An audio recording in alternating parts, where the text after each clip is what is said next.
Alhamdulillah wa syukru ala ni'amillah wa ashhadu an la ilaha illallah wa anna Muhammadar Rasulullah amma ba'du.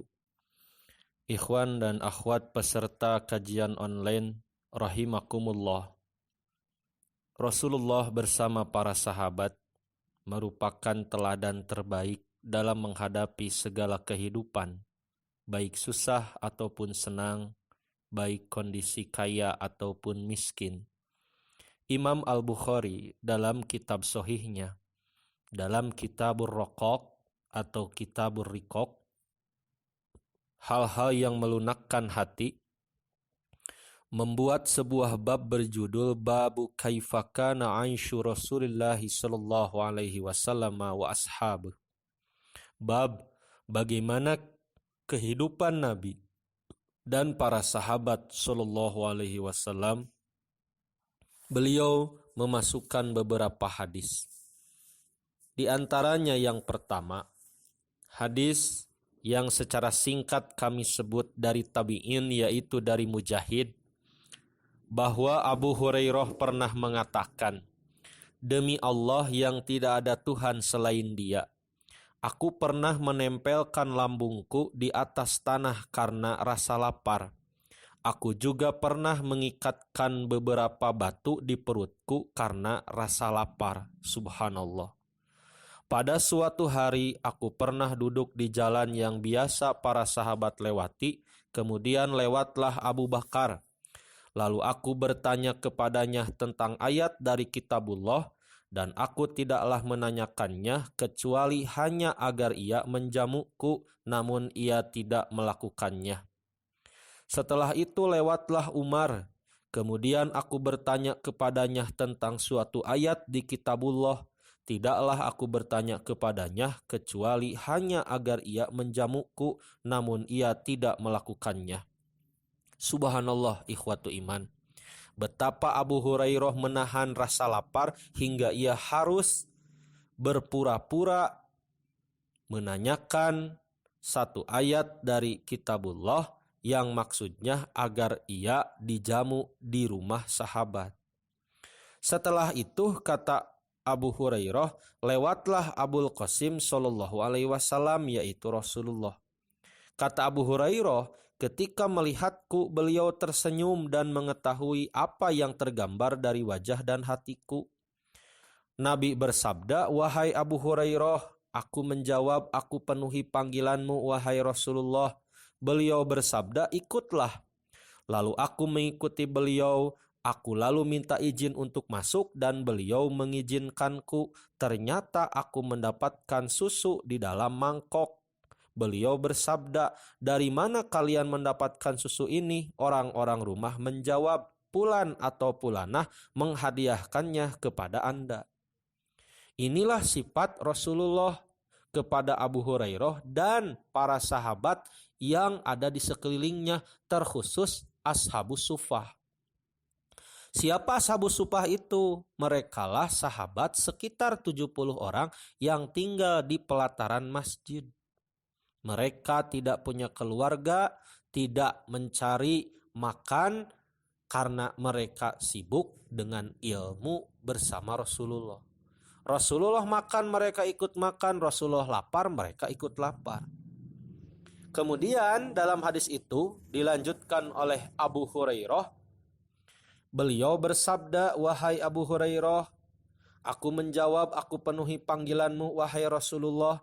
Beliau bersabda, "Temuilah ahli suffah, para sahabat yang tinggal di pelataran masjid, dan ajaklah mereka kemari." Bayangkan ikhwatu iman, Abu Hurairah itu sedang lapar, tapi dia belum diizinkan untuk meneguk susu yang telah tersedia, tapi harus memanggil dulu teman-temannya yang kurang lebih ada 70 orang.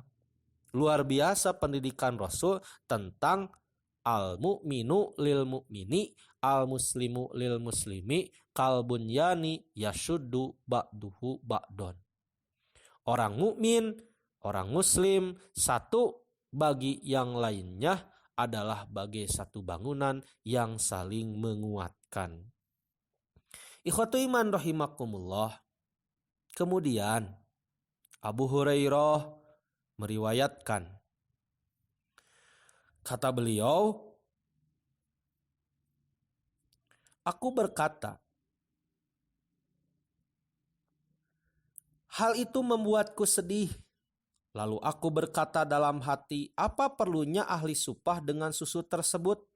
Karena akulah yang berhak daripada mereka, aku berharap dapat minum seteguk susu sekedar bisa bertahan dari sisa waktuku.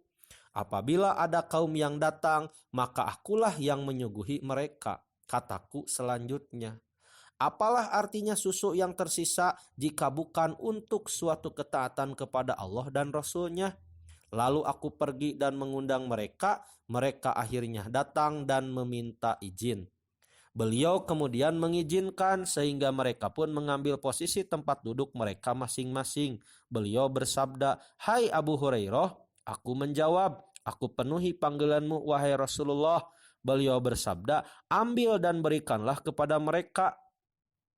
Aku pun mengambil mangkok tersebut dan memberikannya kepada seorang laki-laki. Maka laki-laki itu meminumnya hingga kenyang. Setelah itu ia mengembalikannya kepadaku. Kemudian aku berikan kepada yang lain dan ia pun meminum hingga kenyang. Kemudian ia mengembalikan mangkok tersebut kepadaku hingga aku kembalikan mangkok itu kepada Nabi sehingga mereka semua sudah merasa kenyang. Pertanyaannya, apakah Abu Hurairah sudah meminum air susu itu? Belum.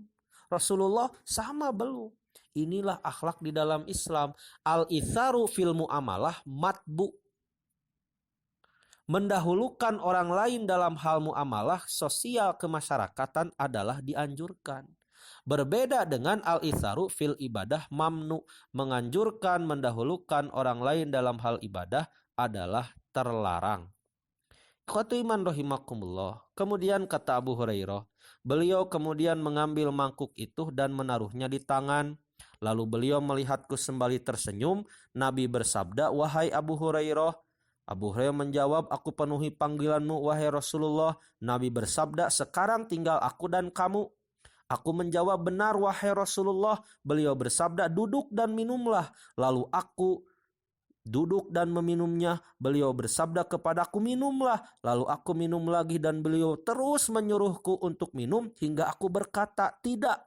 Demi zat yang mengutusmu dengan kebenaran, aku sudah tidak sanggup lagi. Beliau bersabda, berikan bejana itu. Aku lalu memberikannya kepada beliau. Setelah memuji Allah dan menyebut namanya, beliau akhirnya meminum sisa susu tersebut. Subhanallah. Seorang guru mendahulukan murid-muridnya untuk minum susu dari mangkuk yang sama. Setelah semuanya kebagian, sisanya beliau minum. Betapa ini akhlak yang mulia.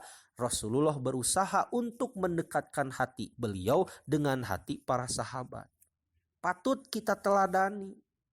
Minimal ikhwatu iman di keluarga. Rasulullah itu sering makan satu piring bersama istrinya.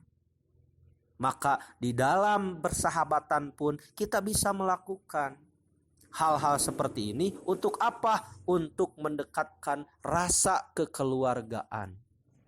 Yang lebih dari hadis itu yang harus kita catat adalah Rasulullah mengajarkan tentang hidup sederhana, sapa pahit sama manis, berat sama dipikul, ringan sama dijingjing, hidup suka duka bersama-sama.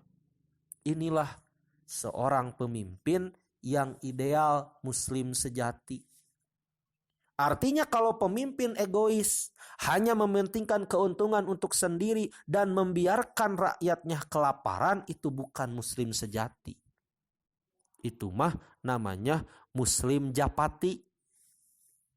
Mereka semangat ibadah, lamun diawur, cigah, manuk japati. Ada lagi muslim kadati. Muslim kadati itu muslim yang seperti keretek atau delman. Mereka semangat ibadah kalau ada yang nyepret, ada yang mecut, baru mereka semangat ibadah. Maka kita mah bukan muslim japati, merpati, bukan muslim kadati, tapi kita mah muslim sejati. Insya Allah kita berupaya untuk hal tersebut. Khotu iman rahimakumullah. Hadis-hadis yang lain dalam bab ini sekurang-kurangnya ada beberapa hadis lain dari Aisyah, Abu Hurairah yang menjelaskan bahwa pertama, Rasulullah pernah makan 3 hari 3 malam hanya kurma dan air bening saja. Pernah 1 bulan tidak ada makanan, bahkan pernah 3 bulan tidak ada apa-apa, kecuali jika kaum Ansor mereka mengirim air susu kambing kepada Rasulullah. Tapi catatan, istri-istri Rasul tidak pernah meminta cerai kepada Rasulullah. Dengan apa mereka kenyang? Dengan kesolehan Rasulullah. Artinya, bagi kalian jomblo-jomblo fisabilillah sejati anu sanyana, sesungguhnya bekal terbaik untuk menghadapi pernikahan bukan bekal ekonomi, tapi bekal iman yang tinggi. Mudah-mudahan kisah semangkok susu menjadi pelajaran berharga bagi kita. Sapa pahit sama manis dengan sesama muslim harus dijaga dan harus saling menguatkan dalam hal sekecil apapun, apalagi dalam hal yang besar. Demikian aqulu qouli hadza wastaghfirullah li wa lakum. Wassalamualaikum warahmatullahi wabarakatuh.